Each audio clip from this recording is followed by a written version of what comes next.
You had foreplay. You had to fantasize in your mind. You had to lay down in the right position.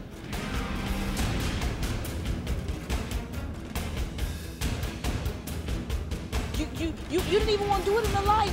Think about it. Don't tell me. Don't look. I don't want to know. And you had to make sure nobody was around. Nobody could see.